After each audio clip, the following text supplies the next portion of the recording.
I've been in droughts many times in my life. Amen. Anybody ever experienced a drought? Woo, listen. But I'm going to tell you something. I've been in droughts believing God, and I've been in droughts not believing God. And I found out some droughts God set up while I was believing so that he could become my provider and show me what he would do for me when I had nothing. And then there were other times where I didn't believe and I was in droughts and I didn't have anything because I didn't believe him for anything. I tried to make it on my own. I tried to make moves. I tried to make arrangements. I tried to work out the transaction. And my trust wasn't in him. My trust was in me.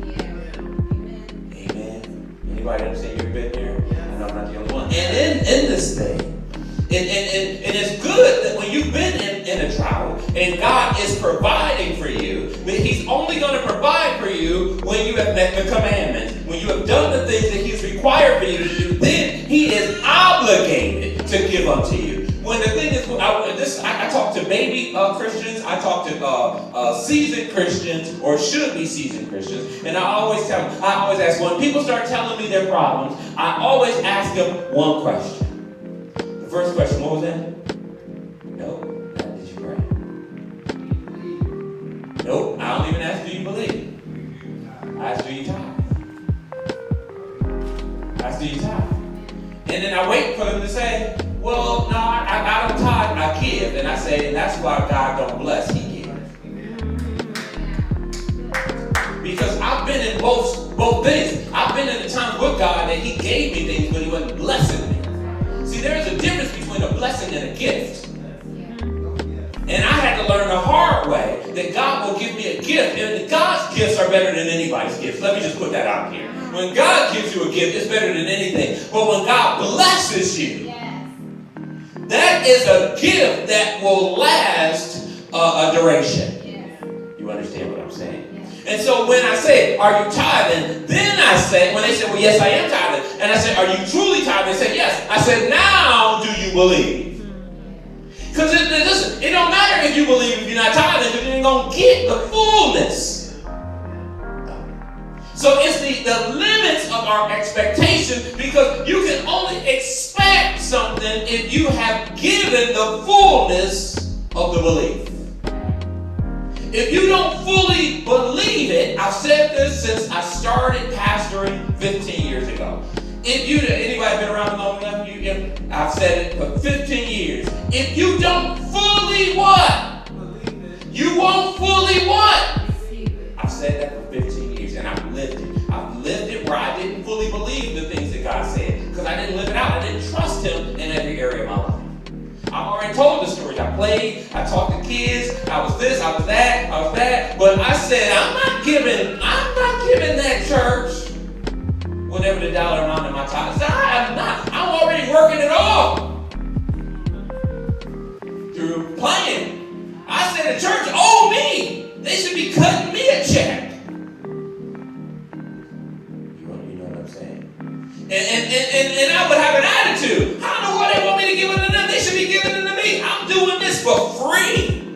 And one day God says, you know why you poor?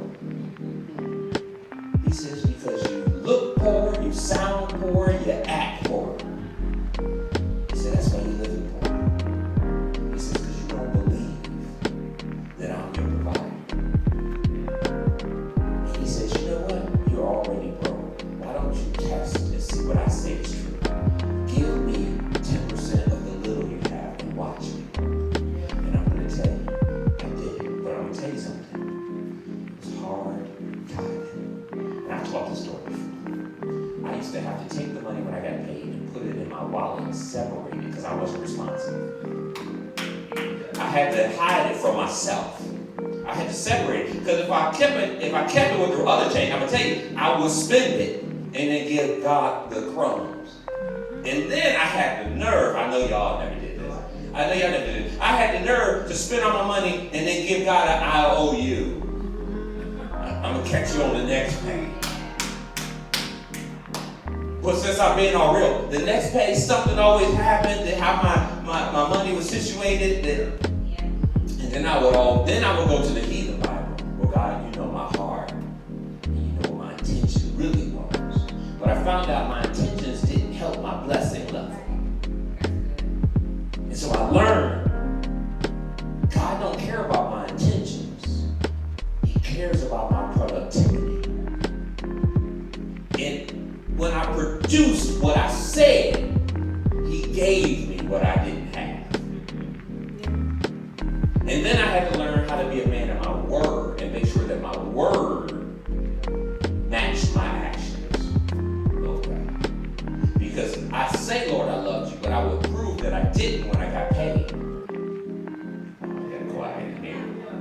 Because you can love God on Sunday, but you don't love Him as much on Friday when that money hits your account. So the limits of an expectation, I had an expectation of God that He wasn't who He really said He was. Because I learned something, that I was going to church, but I was living a fleshly lifestyle because I was going on what I could see. Can we be real? I couldn't see God, but I could see my bills. Amen. Maybe that hit him right in the spirit right there. He said, It hit me that I didn't trust God, and I trusted only myself. Then I had a meeting with myself, and I asked myself. Somebody said, well, what did you ask yourself? Thank you for asking. I asked myself, why do I trust the one that keeps messing stuff up?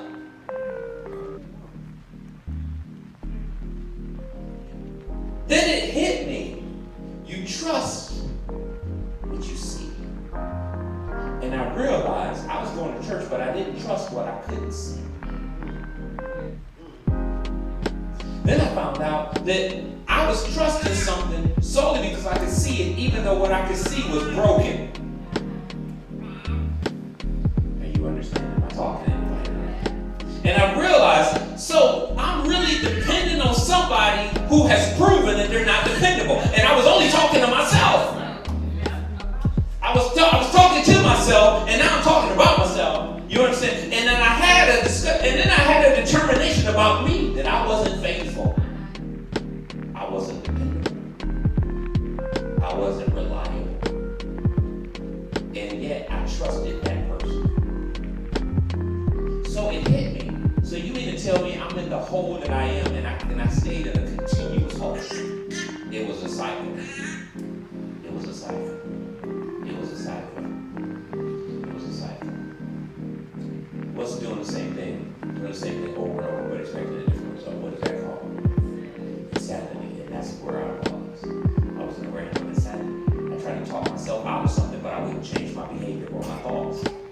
I kept expecting a different result, but I wouldn't change how I thought or what I did. Then I started expecting God to give me something, but I wasn't giving God what He required. I wish I had a witness on that. I would give God things and say, Lord, this should be good enough. I gave God my time. I gave God my talent, but I certainly didn't give God my money because I didn't trust Him with my money, but I trusted me with my money, even though I was messing my money up.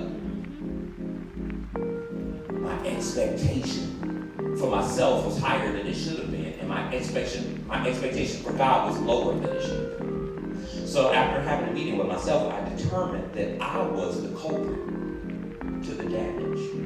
And it wasn't God that needed to change anything. It was me that needed to change anything. So God says, listen, let me ask you this. How about you do something that you refuse to do and see if anything will change? See if I am what I said I am. And why don't you give me? Now, I probably was getting about 300 something every 2 weeks. And I couldn't give $30. Because I was thinking of all what $30 would get me. I'm thinking that's gas for a week. How am I going to give God my gas for a week? Because in my mind, if I give it up, once I give it, I'm never getting it. Oh, you've been there. You've been there. So I'm like, wait a minute. So basically, I'm just giving this away. That was my mentality. Not understanding that if I give that little, He would give me more than stuff I didn't even know how it could work out. So I said, you know what, one time I was mad at myself and God. I said, you know what, fine, I can't even pay. I think it was like a light bill. I was like, I can't even pay first time, I wrote tithe on it. And I think within a couple of days, somebody was like, I don't know why, but it's on my heart. And they gave me like $150. I'm going to tell you why it messed me up.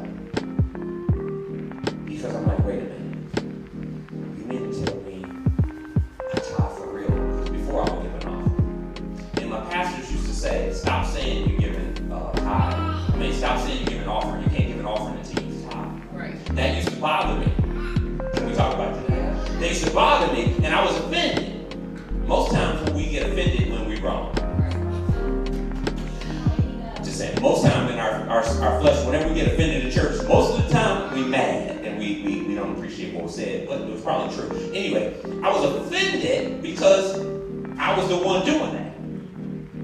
And I was writing offering, a little $5 here, $10 there, you know. And income tax comes $50. I gave $50.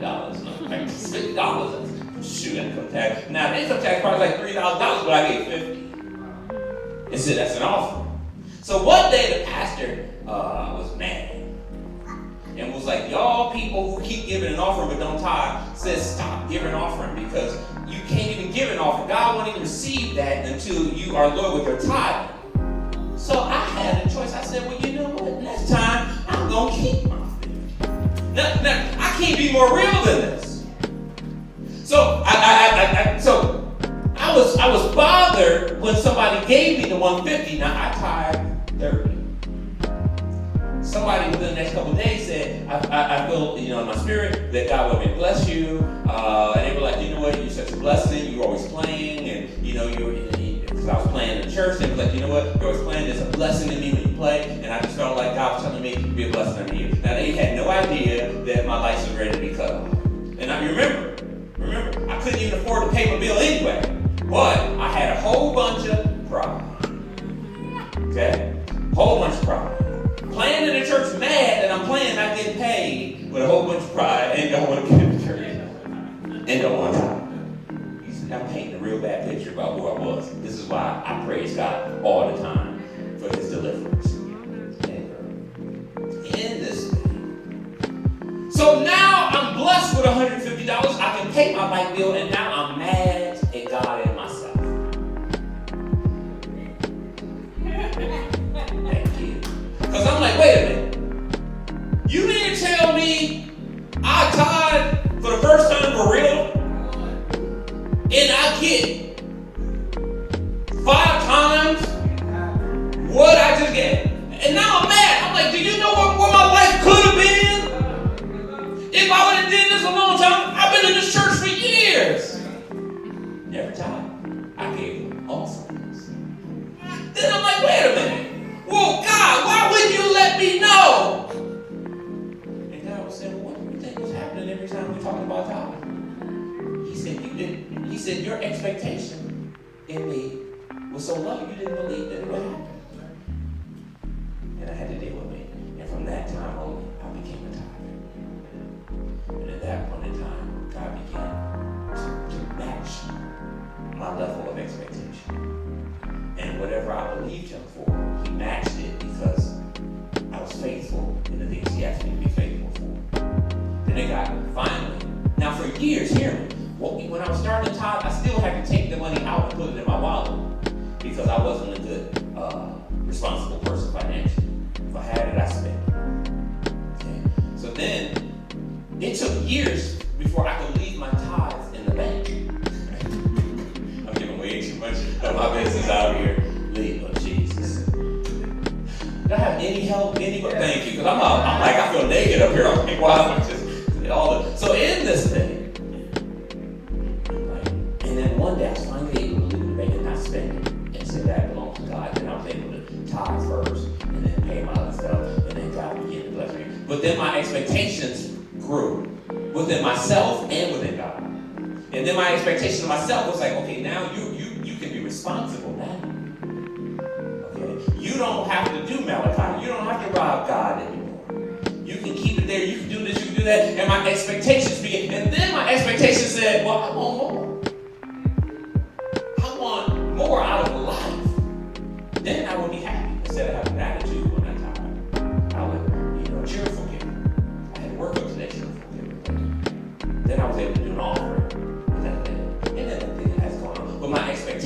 with God. I learned when I was younger, back in the day, I wasn't mature in the thing of trusting Him for real. And as my expectations grew, my blessings were able to match my expectation. So we're talking about the limits of expectation. We're limiting our blessings because our expectations are too low.